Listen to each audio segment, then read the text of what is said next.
Hola a todos, mi nombre es Elena Ramírez, tengo 32 años y hoy voy a contarles algo que cambió mi vida para siempre.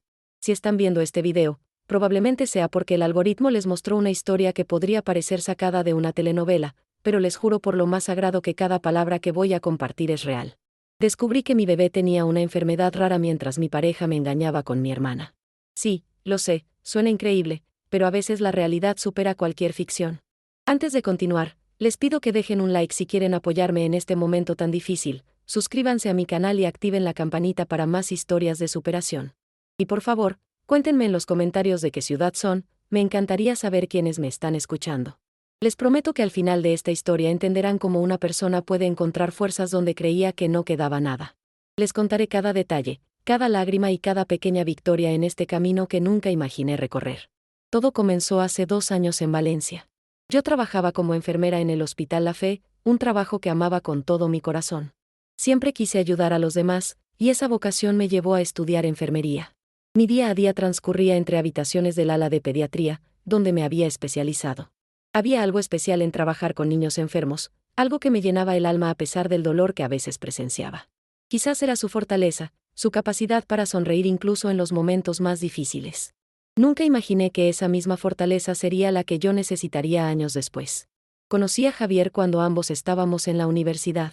Él estudiaba fisioterapia, y nos conocimos en la cafetería de la Facultad de Ciencias de la Salud. Fue un flechazo instantáneo. Recuerdo perfectamente ese día, yo había derramado mi café sobre unos apuntes importantes y estaba a punto de echarme a llorar. Él se acercó con un pañuelo y una sonrisa que me desarmó por completo. No te preocupes, me dijo, tengo los mismos apuntes. Te los presto. Era alto, con el pelo castaño ondulado y unos ojos verdes que parecían leer mi alma. Esa misma tarde fuimos a tomar algo, y no nos separamos desde entonces. Javier era todo lo que yo había soñado en un hombre, inteligente, cariñoso, divertido. Compartíamos la pasión por ayudar a los demás, por la medicina, por hacer del mundo un lugar mejor. Durante los años de universidad, construimos sueños juntos. Viajamos por España cuando podíamos permitírnoslo, estudiamos juntos para los exámenes, nos apoyamos en los momentos difíciles. Cuando él perdió a su padre por un infarto repentino, estuve a su lado día y noche. Cuando mi abuela enfermó de Alzheimer, él me sostuvo cuando sentía que me derrumbaba. Después de 5 años de relación, decidimos casarnos. La boda fue pequeña pero hermosa, en una finca a las afueras de la ciudad, con nuestros seres queridos más cercanos. Decidimos hacerlo así porque preferíamos ahorrar para comprar un piso en lugar de gastar en una boda ostentosa. Mi vestido era sencillo, de corte imperio, con pequeños detalles en encaje. Lo encontré en una tienda vintage del centro y lo supe nada más verlo, ese era mi vestido. Javier llevaba un traje azul marino que resaltaba sus ojos. Cuando lo vi esperándome en el altar improvisado bajo un olivo centenario, sentí que mi corazón se saldría del pecho. Este es el hombre con el que quiero envejecer, pensé. Mi hermana Lucía, 2 años menor que yo, fue mi dama de honor. Siempre fuimos muy unidas, o eso creía yo. Ella siempre fue la más guapa, la más extrovertida, mientras yo era la responsable, la que cuidaba de todos. No les voy a mentir, a veces sentía un poco de envidia por la facilidad con la que ella conseguía todo lo que quería. Pero era mi hermana, y la quería con locura. El día de mi boda, me ayudó a vestirme, a peinarme, a calmar mis nervios. Eres la novia más hermosa que he visto, me dijo mientras colocaba el velo sobre mi pelo. Javier tiene mucha suerte de tenerte. Si cierro los ojos, aún puedo ver su sonrisa en ese momento, una sonrisa que ahora sé que escondía algo que nunca hubiera imaginado. Después de la boda, nos instalamos en un pequeño piso en el barrio de Ruzafa. No era grande ni lujoso, pero era nuestro hogar.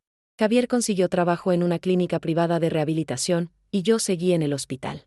Teníamos planes, sueños, viajar a Sudamérica, comprar una casa con jardín en las afueras, y lo más importante, formar una familia.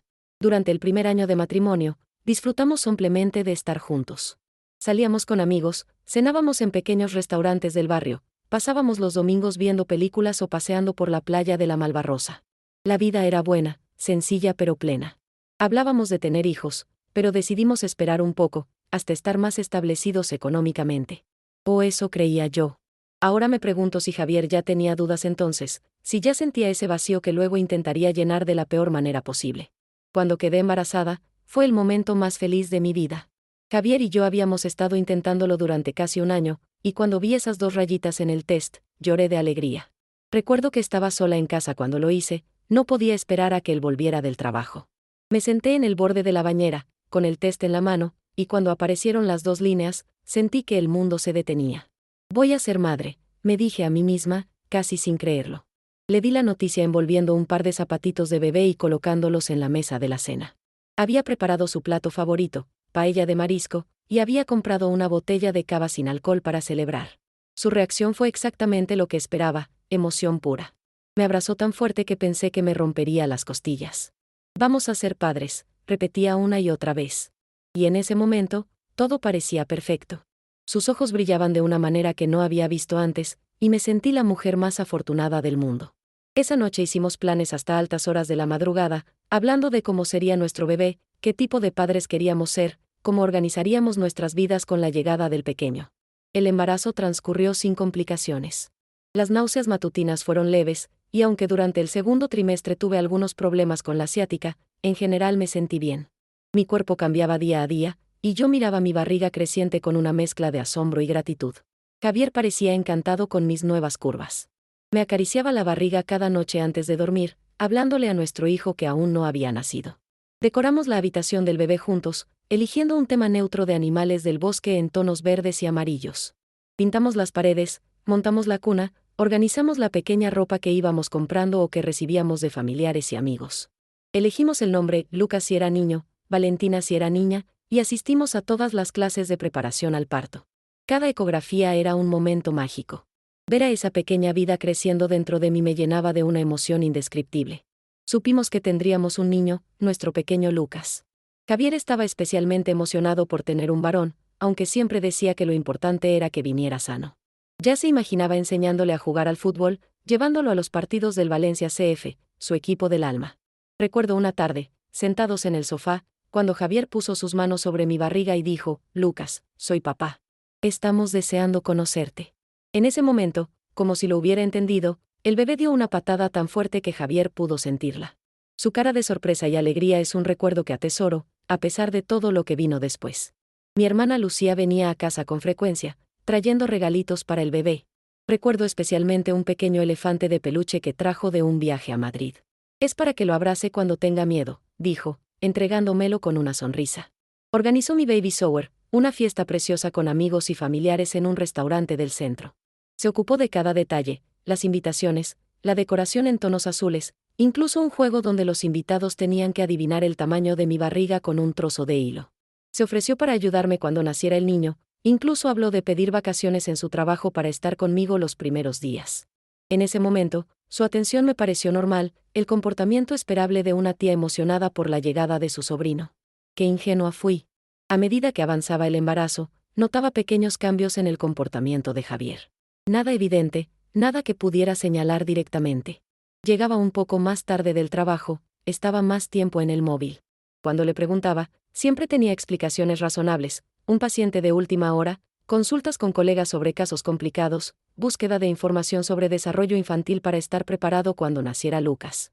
Yo estaba tan centrada en el embarazo, tan ilusionada con la llegada de nuestro hijo, que no presté atención a esas señales.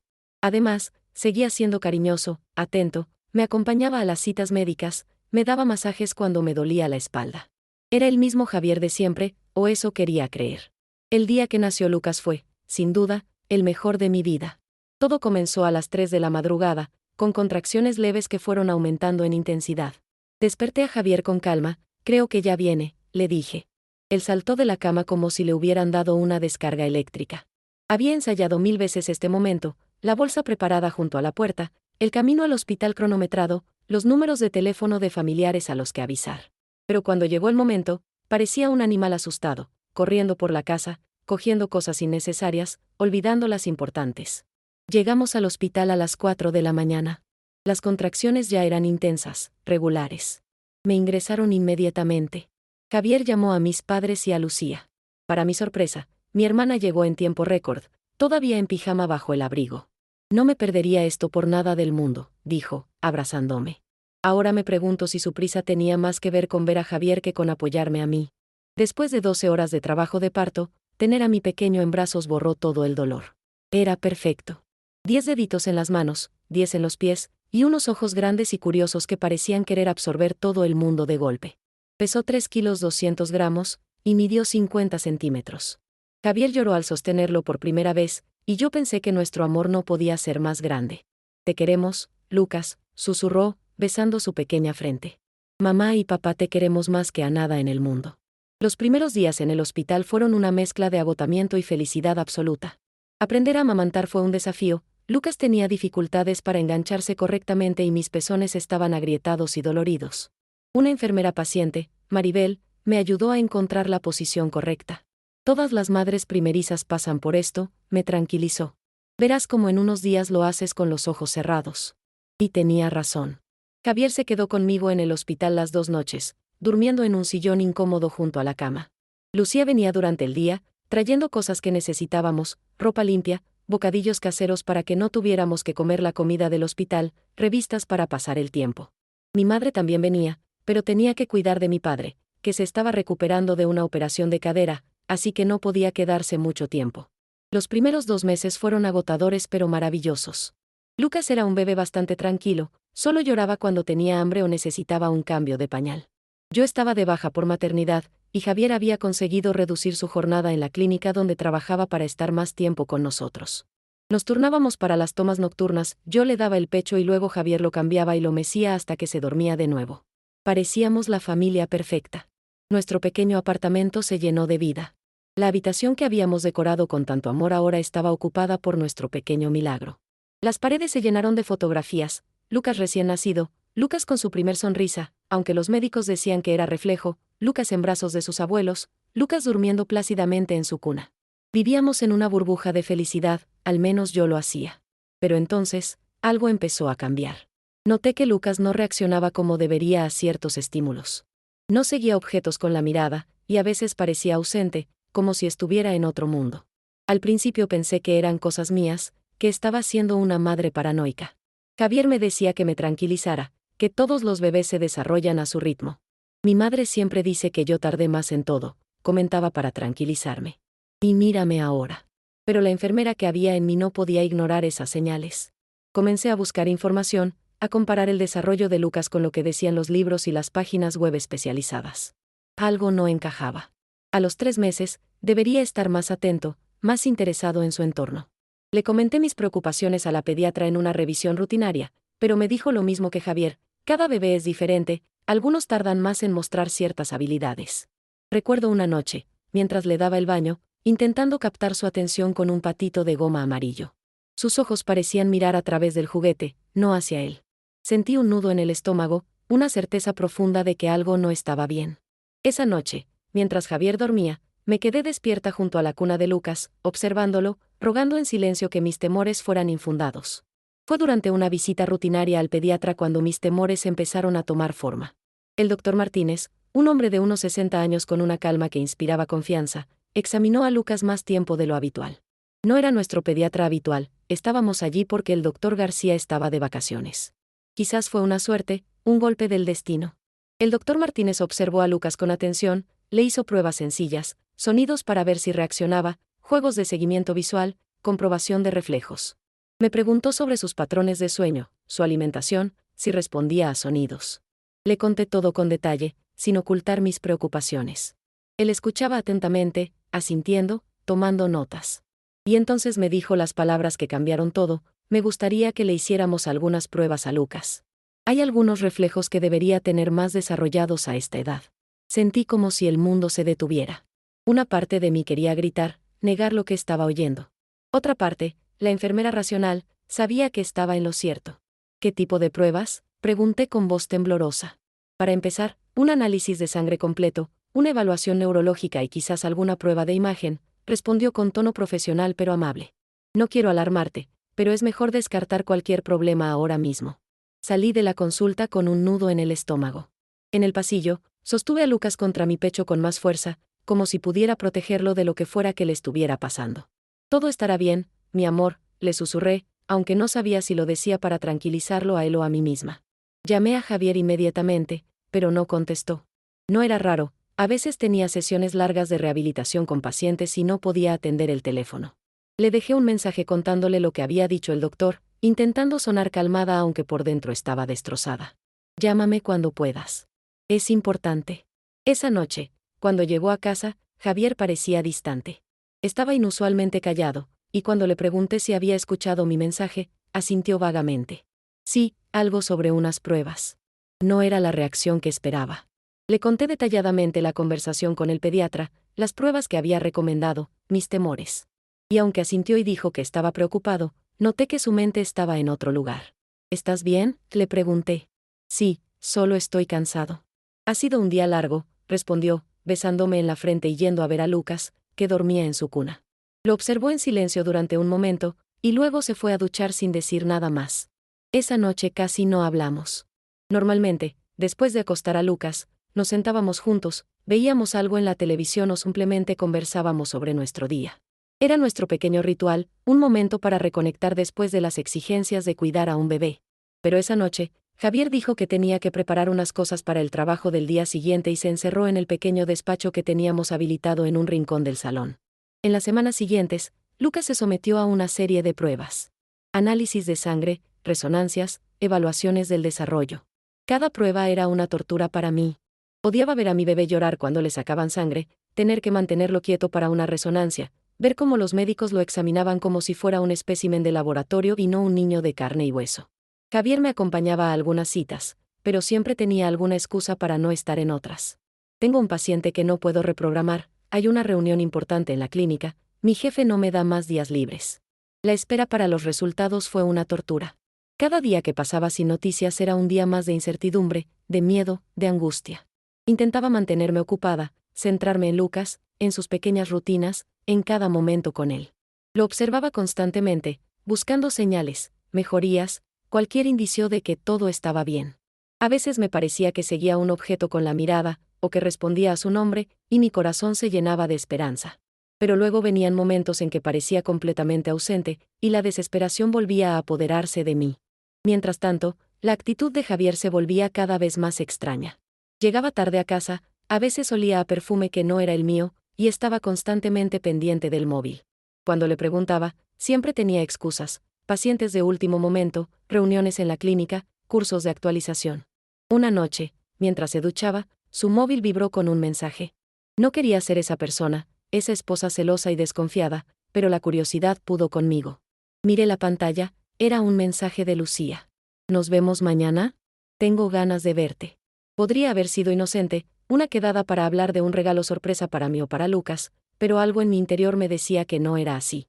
Esa noche, cuando Javier salió de la ducha, le pregunté casualmente si había hablado con mi hermana últimamente. No, hace días que no sé de ella, respondió sin mirarme a los ojos.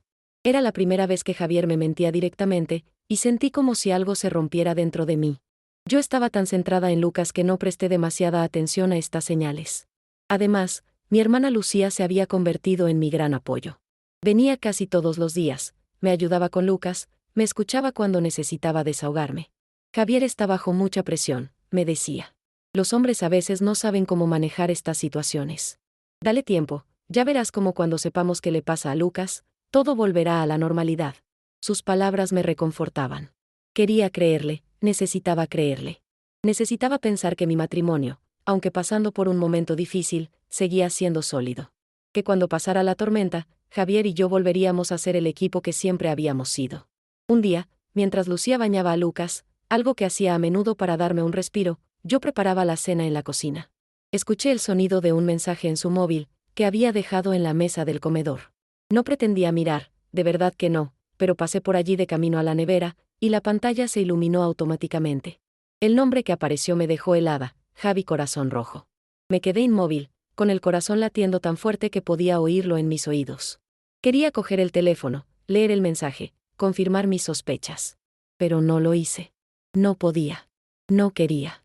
Una parte de mí seguía aferrándose a la idea de que había una explicación inocente, que mi mente cansada y estresada estaba viendo cosas donde no las había. El resto de la tarde fue una tortura. Actué con normalidad, o al menos lo intenté. Sonreí cuando Lucía me contó que Lucas había disfrutado especialmente del baño, asentí cuando me sugirió que deberíamos llevarlo a la playa pronto porque parecía que le gustaba el agua.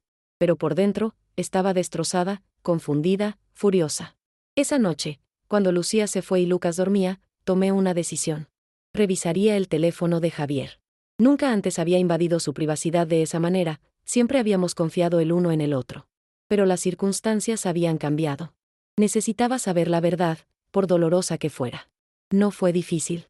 Su patrón de desbloqueo era el mismo desde hacía años, la fecha de nuestro aniversario. Lo que encontré me destrozó por completo. Mensajes, fotos, planes, mi marido y mi hermana llevaban meses viéndose a mis espaldas. Su aventura había comenzado incluso antes del nacimiento de Lucas. Mientras yo decoraba la habitación de nuestro bebé con ilusión, mientras yo sufría náuseas matutinas y dolores de espalda, mientras yo soñaba con nuestra familia, ellos se reían de mí a mis espaldas. Los mensajes eran explícitos, dolorosos de leer. No puedo dejar de pensar en ti, escribía él. Lo que tenemos es especial, respondía ella. Hablaban de encuentros en hoteles, de momentos robados mientras yo estaba en el hospital con Lucas. Incluso había mensajes del día en que nació mi hijo. «Estás tan guapa hoy», le había escrito Javier a Lucía mientras yo pasaba 12 horas de parto. Si están viendo esto y les está gustando, por favor dejen su like y suscríbanse al canal. Compartir esta historia está siendo muy duro para mí, pero siento que necesito hacerlo. Tal vez alguien que esté pasando por algo similar pueda encontrar un poco de consuelo en mis palabras. Y recuerden comentar de qué ciudad son, me encantaría conectar con todos ustedes. Esa noche no dormí. Leí cada mensaje, vi cada foto, recordé cada excusa que me habían dado mientras se burlaban de mí a mis espaldas. Reviví cada momento en que Lucía había estado en mi casa, ayudándome con Lucas, consolándome cuando estaba preocupada, todo mientras mantenía una relación con mi marido. La traición era tan profunda, tan completa, que apenas podía respirar. Pero lo que más me dolía no era la traición en sí, sino que hubieran elegido este momento para hacerlo, cuando mi bebé, nuestro bebé, más nos necesitaba unidos. Lucas podría estar enfrentándose a un diagnóstico serio, a una vida de dificultades, y mientras tanto, su padre y su tía estaban inmersos en una aventura egoísta, despreciando todo lo que debería importarles. Lloré hasta quedarme sin lágrimas, abrazada a la almohada para que Lucas no me oyera desde su habitación. Me sentía tan sola, tan traicionada, tan abandonada. Una parte de mí quería llamar a mi madre, contarle todo, buscar consuelo en ella. Pero no podía. No podía destrozarla contándole lo que su hija menor había hecho. Decidí no confrontarlos inmediatamente. Necesitaba un plan. No solo para enfrentarlos, sino para asegurarme de que Lucas y yo estaríamos bien después. No podía permitirme el lujo de actuar impulsivamente. Mi hijo me necesitaba entera, fuerte, preparada para lo que viniera. Hice capturas de pantalla de todo, las guardé en mi correo electrónico. Revisé nuestras cuentas conjuntas, consulté con un abogado sin decirle a Javier. Y mientras tanto, seguí fingiendo que no sabía nada. Cada mañana me levantaba, vestía a Lucas, le daba el desayuno, le hablaba con la misma dulzura de siempre. Cada tarde recibía a Javier con una sonrisa forzada, le preguntaba por su día, le servía la cena. Cada vez que Lucía venía de visita, la abrazaba, le agradecía su ayuda, comentaba lo afortunada que era por tener una hermana como ella. Todo mientras por dentro me consumía el dolor y la rabia. Durante las siguientes 2 semanas, observé. Vi cómo mi hermana me abrazaba después de una cita difícil con el terapeuta de Lucas, mientras intercambiaba miradas cómplices con mi marido. Vi cómo Javier inventaba excusas para salir justo cuando ella se iba. Una vez incluso los seguí y los vi entrar juntos en un hotel del centro. Parecían felices, despreocupados, mientras yo llevaba el peso del mundo sobre mis hombros. En esas 2 semanas, también recibimos noticias sobre Lucas. Más pruebas, más especialistas, más incertidumbre. Los médicos barajaban varias posibilidades, ninguna especialmente alentadora. Síndromes genéticos, trastornos del desarrollo, condiciones neurológicas. Nombres complicados que buscaba en internet por las noches, leyendo testimonios de otros padres, preparándome para lo que pudiera venir. Javier asistía a algunas consultas, hacía preguntas apropiadas, parecía preocupado frente a los médicos. Pero en casa apenas hablábamos del tema. Cuando intentaba discutir las posibilidades, los tratamientos, el futuro de Lucas, se mostraba evasivo. Ya veremos cuando tengamos el diagnóstico definitivo, decía, zanjando la conversación. Ahora entiendo por qué, su mente estaba ocupada con mi hermana, no con su hijo. Cada noche lloraba en silencio, abrazada a Lucas, prometiéndole que, pasara lo que pasara, siempre me tendría a su lado. Él era lo único que me mantenía en pie. Su sonrisa, sus pequeños avances, porque sí, a pesar de todo, había pequeños progresos, la forma en que se aferraba a mi dedo con su diminuta mano. En esos momentos, todo lo demás desaparecía, y solo existíamos él y yo. La confrontación llegó un domingo. Había planeado todo meticulosamente. Había invitado a Lucía a comer, diciendo que Javier había preparado una paella, su especialidad. Ella aceptó encantada, como siempre. ¿Quieres que lleve algo?, Preguntó con esa falsa amabilidad que ahora me resultaba insoportable. Solo a ti misma, respondí, intentando que mi voz no delatara lo que sentía. Esa mañana, le dije a Javier que quería tener un domingo familiar, como antes. Pareció sorprendido pero accedió. Preparó la paella mientras yo arreglaba la casa, ponía la mesa con nuestros mejores platos, los que usábamos para ocasiones especiales. Encargué a una vecina, María, que se quedara con Lucas durante unas horas. Le expliqué que necesitábamos hablar de cosas de adultos. Ella, que conocía nuestra situación con Lucas, accedió sin hacer preguntas. Cuando Lucía llegó, traía una botella de vino y un ramo de flores. Para alegrar la casa, dijo, besándome en la mejilla. Recibí ambos regalos con una sonrisa tensa. La paella estaba lista, el vino abierto, la mesa puesta. Nos sentamos los tres, como tantas otras veces, solo que esta vez todo era distinto. Dejé que comieran, que se relajaran, que bajaran la guardia. Participé en la conversación, hice preguntas sobre sus trabajos, comenté el tiempo, actué con total normalidad. Cuando ambos estaban sentados en la mesa, saqué mi tablet y proyecté en la televisión del salón las capturas de pantalla de sus conversaciones. ¿Queréis explicarme esto?, pregunté con una calma que ni yo misma sabía que podía tener. Sus caras palidecieron. Javier intentó levantarse, pero lo detuve con una mirada. Si te mueves, todo el edificio escuchará lo que tengo que decir. Mi voz sonaba extrañamente controlada, como si otra persona estuviera hablando a través de mí. Lucía rompió a llorar. Elena, nosotros no queríamos hacerte daño. Grandes lágrimas rodaban por sus mejillas, arruinando su perfecto maquillaje. Parecía realmente afectada, como si hubiera sido pillada en una travesura infantil y no en la destrucción sistemática de mi vida. ¿No queríais hacerme daño?, repetí, incrédula. Mi hijo acaba de ser diagnosticado con una enfermedad que cambiará su vida para siempre, y descubro que las dos personas en las que más confiaba me han estado traicionando durante meses. ¿Y no queríais hacerme daño? Mi voz comenzaba a quebrarse, pero me esforcé por mantener la compostura. No les daría la satisfacción de verme derrumbarme. Javier intentó justificarse. Que había sido un error, que estaba confundido, que la presión del trabajo, el diagnóstico de Lucas, excusas patéticas que solo aumentaron mi rabia. No sucedió de repente, dijo, con esa voz que siempre había encontrado reconfortante y que ahora me parecía la de un extraño. Las cosas entre nosotros ya no eran como antes, y luego con Lucas. Lucas, lo interrumpí, sintiendo que la sangre me hervía. ¿Estás usando a tu hijo enfermo, como excusa para acostarte con mi hermana? ¿De verdad has caído tan bajo? Lucía intentó intervenir. Elena, por favor, tienes que entender. No tengo que entender nada, la corté. Los mensajes lo dicen todo. Esto empezó antes de que Lucas naciera. Mientras yo estaba embarazada, mientras me preparaba ilusionada para ser madre, vosotros ya estabais burlándoos de mí. Les mostré algunos de los mensajes, leyéndolos en voz alta, haciendo que escucharan sus propias palabras. Mensajes llenos de deseo, de planes, de mentiras. Mensajes en los que hablaban de mí, de lo ingenua que era, de lo fácil que era engañarme porque estaba tan centrada en el embarazo y luego en Lucas. Quiero que os vayáis de mi casa. Ahora, dije finalmente. Mi voz no admitía réplica. Tú, señalé a Javier, puedes pasar por aquí mañana a recoger tus cosas cuando yo esté trabajando. Mi abogado se pondrá en contacto contigo para el divorcio. Y tú, miré a Lucía, ya no eres mi hermana. No quiero volver a verte. Lucía intentó acercarse, pero levanté la mano para detenerla. Si me tocas, no respondo, le advertí. Mi cuerpo temblaba con una mezcla de rabia y dolor que nunca antes había experimentado. Elena, por favor, suplicó ella. Sé que hemos cometido un error terrible, pero somos hermanas. La sangre no significa nada cuando la traición es tan profunda, respondí. Has tenido miles de oportunidades para terminar con esto, para confesarlo, para mostrar algo de remordimiento. En lugar de eso, me has mirado a la cara día tras día, me has abrazado, me has consolado, todo mientras te acostabas con mi marido. Eso no lo hace una hermana. Javier intentó tomar mi mano. Podemos arreglarlo, dijo con voz suplicante. Por Lucas.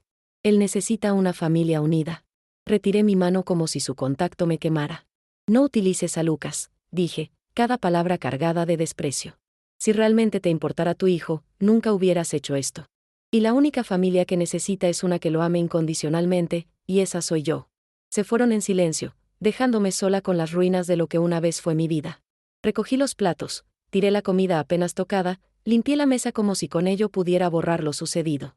Luego fui a buscar a Lucas a casa de María. Mi pequeño dormía plácidamente en su carrito, ajeno a todo el drama. ¿Todo bien?, preguntó María con preocupación. Debí de parecer destrozada. Lo estará, respondí, y por primera vez en semanas, sentí que podía ser verdad. Esa noche lloré hasta quedarme sin lágrimas. Lloré por el matrimonio que había perdido, por la hermana que nunca tuve realmente, por la familia que Lucas no tendría. Lloré por la ingenuidad con la que había creído en un amor que resultó ser una mentira, por la confianza traicionada, por los sueños rotos. Pero al día siguiente, cuando sonó el despertador, me levanté con una determinación renovada. Mi hijo me necesitaba fuerte, y eso era exactamente lo que iba a hacer. Los meses siguientes fueron un infierno. El divorcio fue complicado. Javier intentó usar el diagnóstico de Lucas para conseguir la custodia, argumentando que yo estaba demasiado estresada para cuidarlo adecuadamente. Me quedé atónita ante su crueldad. No solo me había traicionado con mi propia hermana, sino que ahora intentaba quitarme lo único que me quedaba, mi razón para seguir adelante. Mi abogada, Carmen, una mujer de hierro que se convirtió en otra salvavidas, lo destrozó en el juicio con las pruebas de la infidelidad y testimonios de los médicos de Lucas que confirmaban que yo era una madre ejemplar. Tu marido no solo te ha sido infiel con tu hermana, me dijo la primera vez que nos reunimos, sino que lo ha hecho en el peor momento posible. Ningún juez con un mínimo de decencia le dará la custodia. Y tenía razón.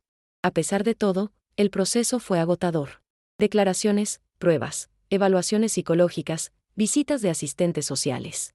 Todo mientras seguía trabajando en horario reducido y cuidando de Lucas, cuyos problemas de salud requerían atención constante.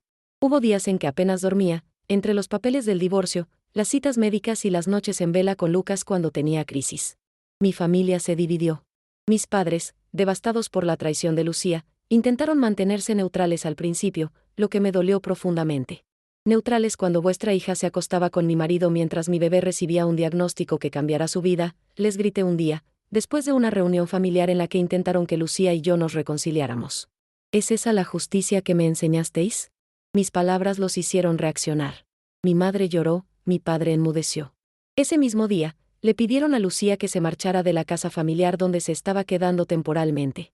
Desde entonces, han sido un apoyo fundamental. Mi madre se mudó conmigo durante unos meses para ayudarme con Lucas mientras yo retomaba el trabajo. Mi padre, a pesar de sus propios problemas de salud, siempre estaba disponible para lo que necesitara, desde arreglar una tubería hasta simplemente escucharme cuando necesitaba desahogarme. Finalmente, obtuvimos el diagnóstico de Lucas.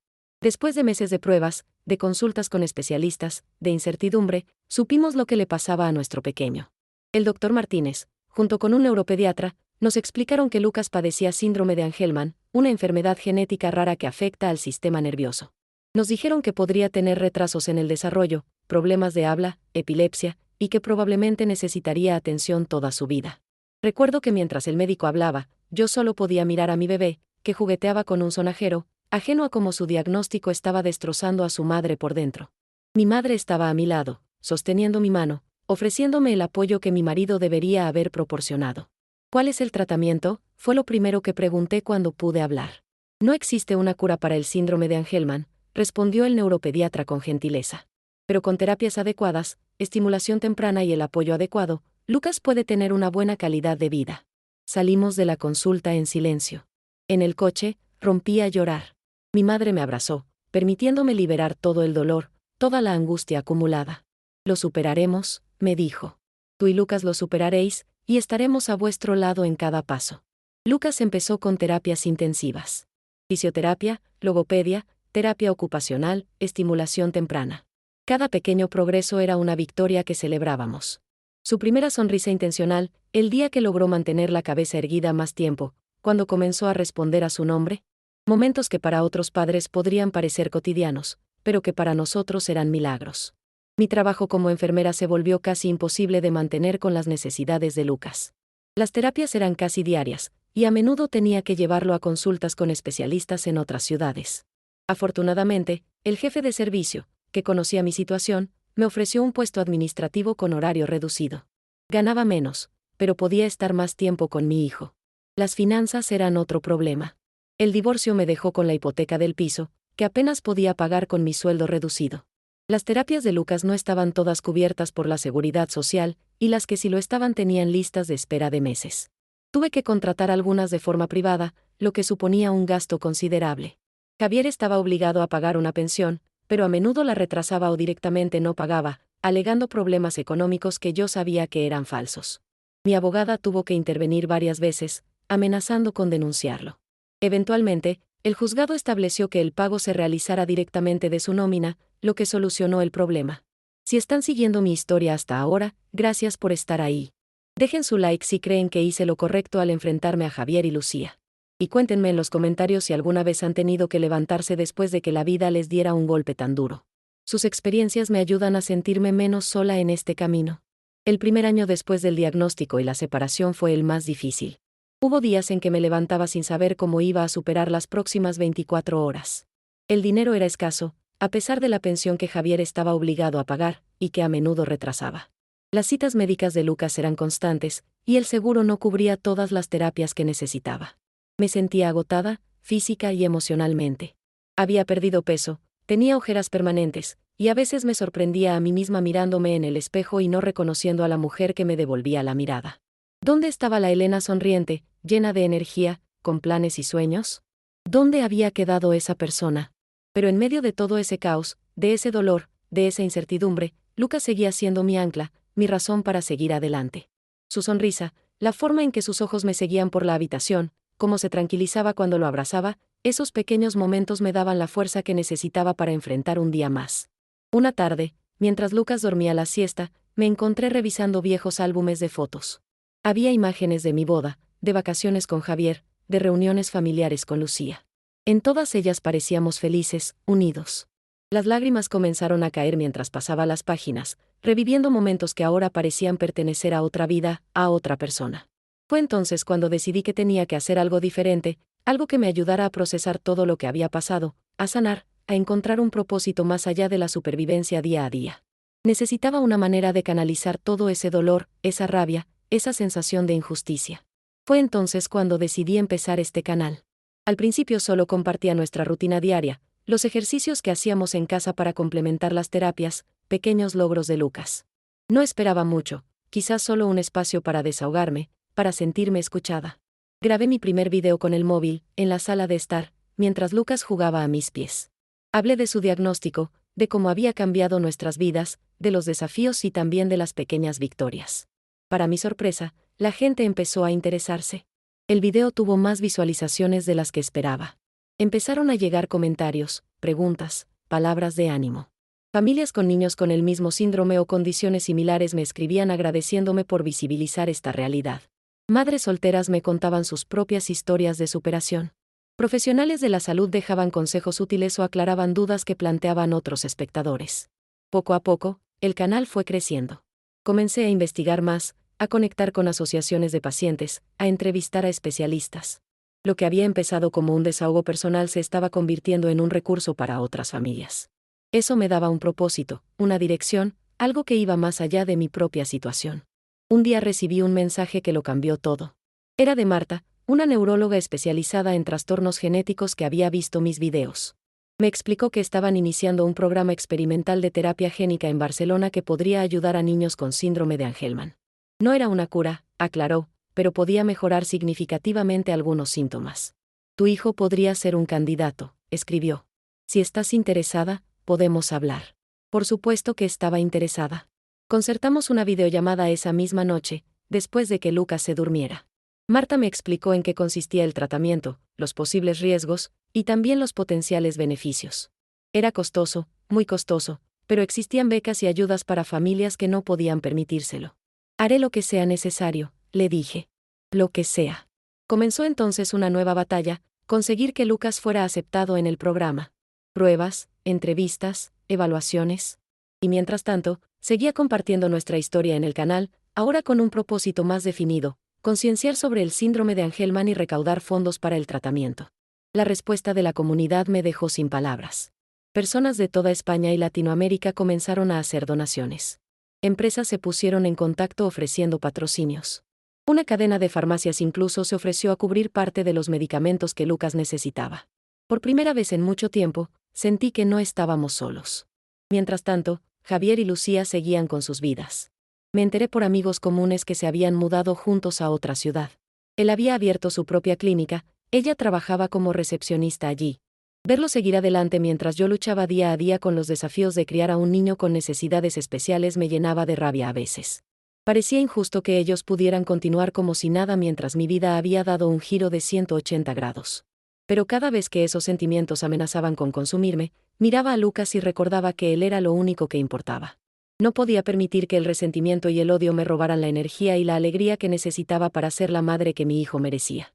Una mañana, 6 meses después de mi conversación con Marta, recibí la llamada que tanto esperaba. Lucas había sido aceptado en el programa. Podríamos empezar en 2 semanas. La noticia me llenó de una mezcla de emociones, esperanza, miedo, expectación. Por un lado, esta podría ser la oportunidad que Lucas necesitaba para tener una mejor calidad de vida.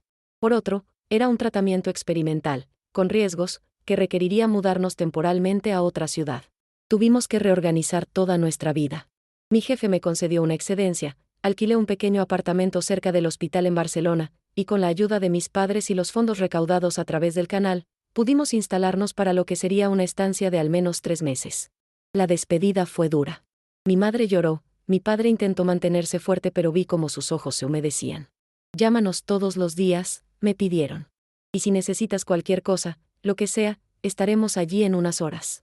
Me sentí afortunada por tenerlos, por ese apoyo incondicional que solo unos padres pueden dar. El tratamiento era intenso. Lucas recibía terapia génica 2 veces por semana, además de sesiones diarias de estimulación neurológica. Los efectos secundarios eran duros: fiebre, irritabilidad, problemas para dormir. Hubo noches en que lo mecí durante horas, cantándole las mismas nanas que le cantaba cuando era recién nacido, rogando en silencio que todo aquel sacrificio mereciera la pena. Y lo mereció.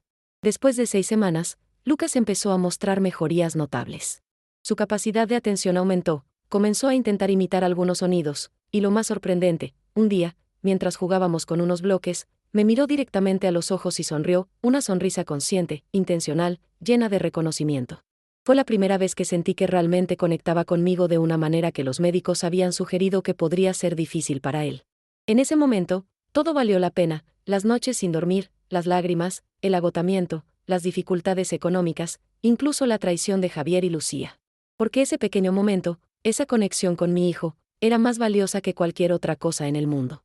Grabé ese momento y lo compartí en el canal. El video se volvió viral. Miles de comentarios de apoyo, familias compartiendo sus propias victorias, profesionales de la salud explicando la importancia de esos pequeños pero significativos avances. Lucas se estaba convirtiendo en un símbolo de esperanza para muchas familias. Fue durante nuestra estancia en Barcelona cuando recibí un mensaje inesperado de Lucía. He visto los videos de Lucas.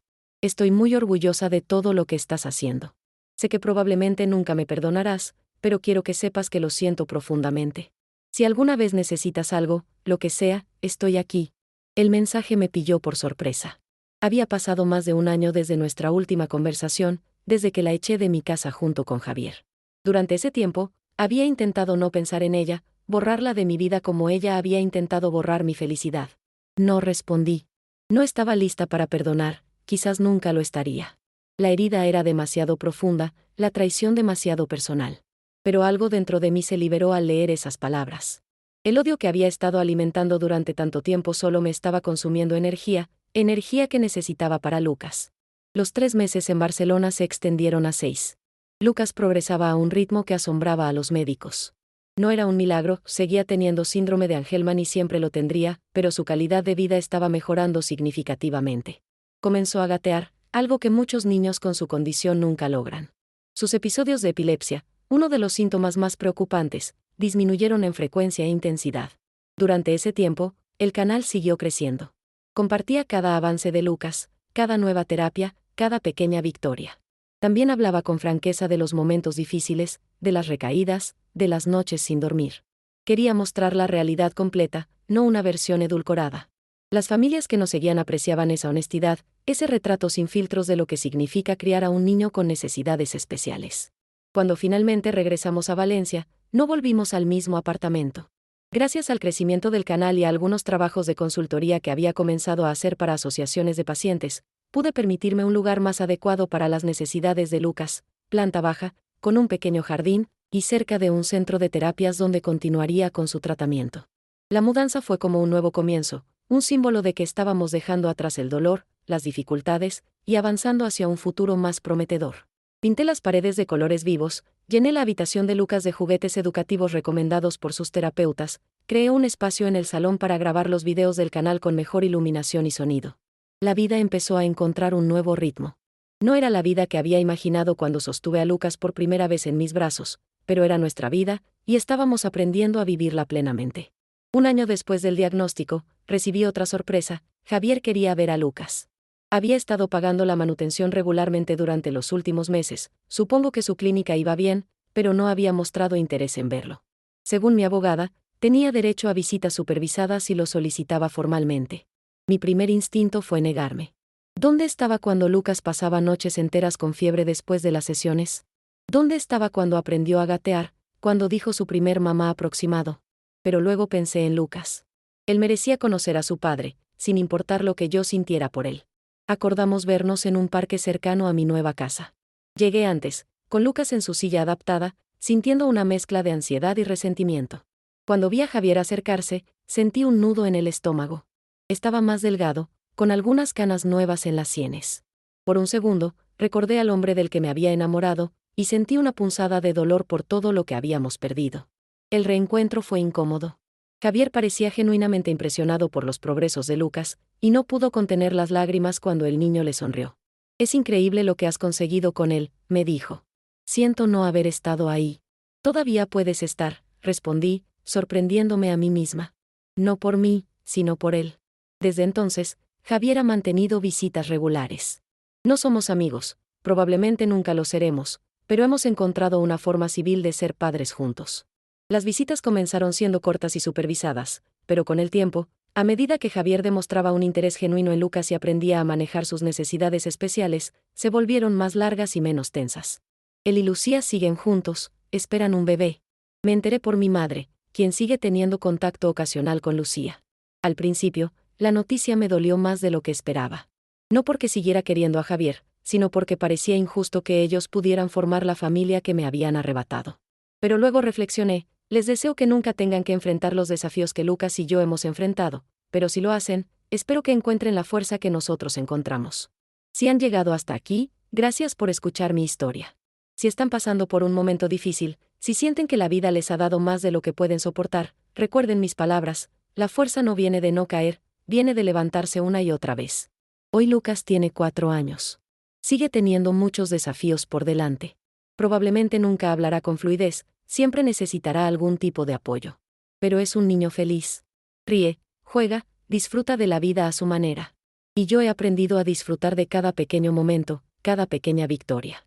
Ha aprendido a comunicarse a través de un sistema de tarjetas con imágenes, puede caminar con ayuda de un andador adaptado, y aunque tiene episodios ocasionales de epilepsia, están bien controlados con medicación. Asiste a un centro de educación especial por las mañanas, donde recibe terapias integradas en su rutina escolar. Por las tardes, tenemos nuestra propia rutina de ejercicios y juegos diseñados para estimular su desarrollo. He creado una fundación para ayudar a familias con niños con enfermedades raras. Parte de los ingresos del canal se destinan a ella. Ofrecemos asesoramiento legal para padres que luchan por obtener ayudas del Estado, organizamos grupos de apoyo, y facilitamos el acceso a terapias alternativas que no cubre la seguridad social. También doy charlas en hospitales y universidades sobre la importancia del diagnóstico temprano y el apoyo a las familias. El canal se ha convertido en algo más grande de lo que nunca imaginé. Tenemos una comunidad de seguidores fieles que nos apoyan, comparten sus propias experiencias y ayudan a difundir información sobre el síndrome de Angelman y otras enfermedades raras. Algunos seguidores incluso se han ofrecido como voluntarios para la fundación. En cuanto a mi vida personal, estoy aprendiendo a abrirme de nuevo. He conocido a alguien, David, un fisioterapeuta que trabaja en el centro donde Lucas recibe terapia. Nos conocimos cuando Lucas comenzó un nuevo tratamiento para mejorar su movilidad. David se mostró especialmente paciente y cariñoso con él, logrando avances que otros terapeutas no habían conseguido. Al principio, nuestra relación era estrictamente profesional. Yo asistía a las sesiones de Lucas, tomaba notas de los ejercicios para repetirlos en casa, consultaba dudas. Pero poco a poco, empezamos a hablar de otras cosas. Descubrimos que compartíamos el gusto por la música clásica, que ambos éramos aficionados a la fotografía, que nos encantaba la cocina mediterránea. Un día, después de una sesión particularmente exitosa en la que Lucas dio sus primeros pasos con el andador, David me invitó a tomar un café. Acepté, más por cortesía que por interés romántico. Estaba tan centrada en Lucas, en la fundación, en el canal, que no me planteaba la posibilidad de volver a enamorarme. Pero ese café se convirtió en otro, y luego en una cena, y luego en paseos por el parque con Lucas. David es paciente, comprensivo, y lo más importante, adora a Lucas, y Lucas lo adora a él. No se intimida por sus necesidades especiales, no lo trata como a un niño diferente, sino que ha aprendido a comunicarse con él en sus propios términos. Vamos despacio, día a día, construyendo algo nuevo sobre las ruinas de lo que una vez creí perfecto. David entiende mis miedos, mis inseguridades, mi dificultad para confiar después de lo que pasé. No me presiona, respeta mis tiempos, y está ahí, constante, demostrándome con hechos que no todas las relaciones terminan en traición. Si hay algo que quiero que se lleven de mi historia es esto: la vida a veces nos golpea con una crueldad que parece imposible de soportar. Pero siempre, siempre hay luz al final.